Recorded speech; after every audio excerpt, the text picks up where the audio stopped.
Hi, my name is Cameron, and my remediation project is going off of my iSearch essay, which my essay happens to be on the Manhattan Project.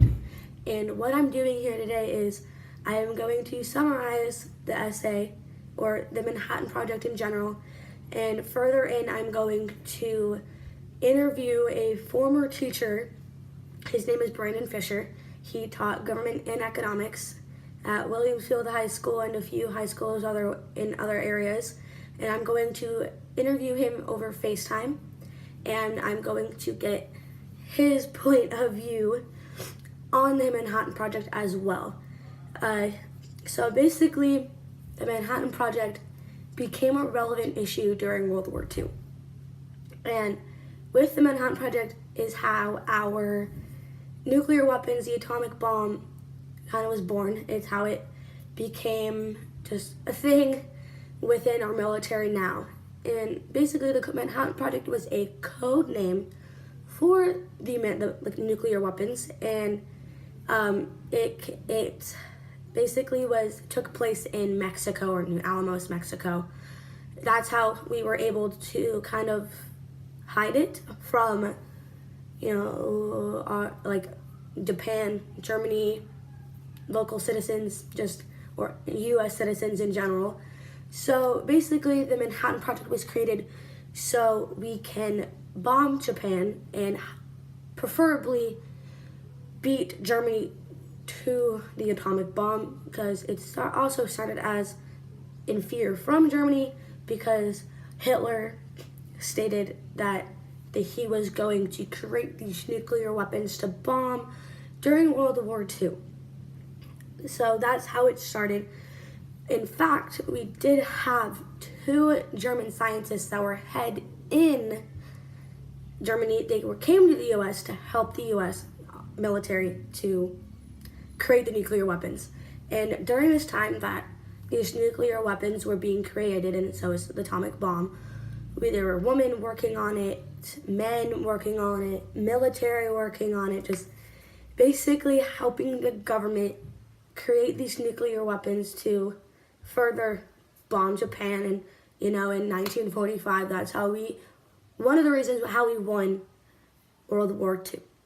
So, and now that's basically in short summary of the Manhattan Project, which not many people know about it because it's historical, I guess you can say. In high school, we weren't even taught it. In high school, we were taught about the atomic bomb and nuclear weapons, but in particular, the Manhattan Project was maybe brought up for 5 minutes, but it wasn't really brought up in high school. So unless you are a history junkie, or you just happen to come across it in research, not many students know of the Manhattan Project. And it actually was a really cool project to understand and learn about. So these questions I'm going to state first before I FaceTime Fish, and so the questions I'm going to ask him is, as a former teacher, what do you feel about the Manhattan Project?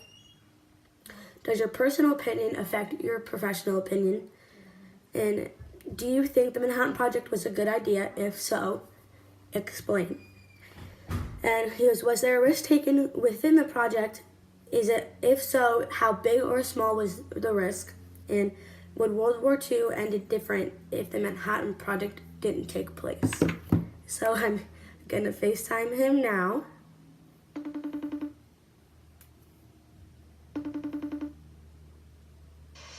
Hello, Brandon Fisher. Hello, Cameron Striker. Okay, are you ready for these questions? I am ready. Okay, so as a former teacher, what do you feel about the Manhattan Project? Would you have taught it in your classrooms?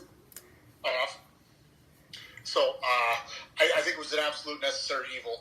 At the time that they started the Manhattan Project, one thing that's important to realize is that Hitler had invaded some of the Scandinavian countries in search of hard water, which is, I don't know what the scientific term or what the scientific value is, but he had invaded Norway, yeah, I believe it was Norway. Norway had a fairly friendly regime, and then so that is part of the natural chain reaction to that. So at the time when who was it? I think it was Albert Einstein and a few other noted scientists. They approached Franklin Roosevelt about it, President Roosevelt. He, they thought that Nazi Germany was way ahead of the game in developing an atom bomb. And I mean, obviously, had they done that, the first target would have been London. So, I think it was an absolute necessary to beat the Germans or beat the Nazis anyway, and win World War II. Cool. And also, this is probably a big question, but does your professional opinion affect your personal opinion, or vice versa? No, and here's why. You gotta understand, like, something about guys like me that are former veterans and or not former veterans and former combat soldiers, is that I think the estimated Allied live total in Japan in an invasion of the islands would have been over 2 million. I think were the estimated dead soldiers. And that doesn't include Japanese civilians. That's purely Allied soldiers. So when you really break it down, you're looking at 2 million dead Americans, Australians, Britons, New Zealand, anybody else that it involved, even the Soviets. So you have a war that was started by Japan, and I mean, I professional and personal opinion, for me, they line up. I know that's not a very politically popular term right now, but Yeah. Okay, we're almost done. And so, do you think the Manhattan Project was a good idea? If so, why? Yes. So primarily, I support the Manhattan Project simply because we didn't know at the time that the Germans were that far behind. The conventional thinking at the time, there was very little on the ground intelligence in Nazi Germany about the development of the atom bomb. So I'm sorry, but I mean, if we're going to have a weapon of mass destruction, I would rather be the one to have it in the war than to save my enemies. So I think it was important, and it was only a matter of time before somebody else developed it. So had we not gotten to it, the Soviets probably would have post World War II with the captured German scientists. Who knows? The Japanese, they might have. Somebody would have gotten to it eventually. So I would rather it have been us and saved American and Allied lives than say somebody else. That's a great point. And was there a risk taken with the project? And if so, was it a big or small risk? It was huge. Nobody knew if the project was going to work or not. I believe Ernesto Frigieri, I think, I'm not, maybe as in Rico, he was an Italian, and he won with the first chain reaction. University of Chicago in 1942. So, I mean, they theoretically it worked, but I mean, things working on paper and things actually working in real life are vastly different. But I mean, I think it was a big risk, but it also paid into the war, and it saved probably.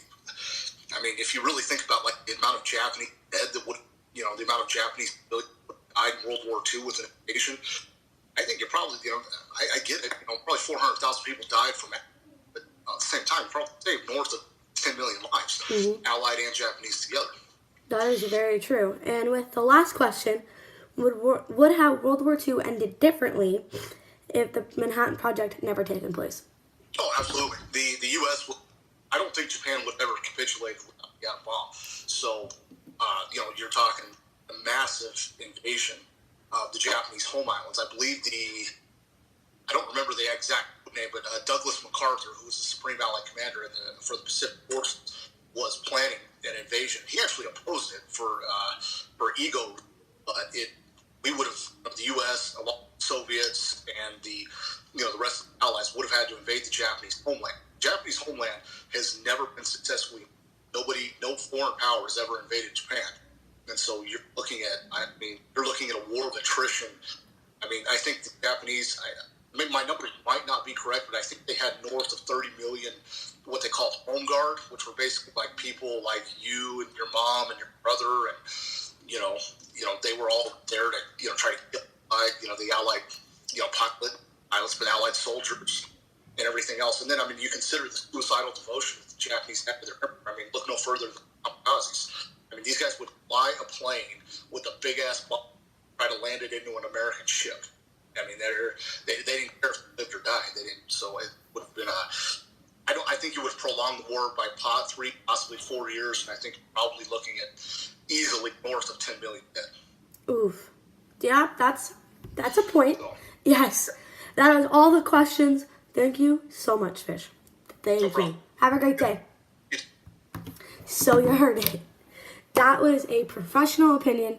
Brandon Fisher was a former high school teacher, and he did serve time within the Air Force. I didn't mention that in the beginning. And he was a Bakersfield, California cop. So he does have some good credentials when it comes to serving for our country, teaching students about this. And thank you so much. Have a great day.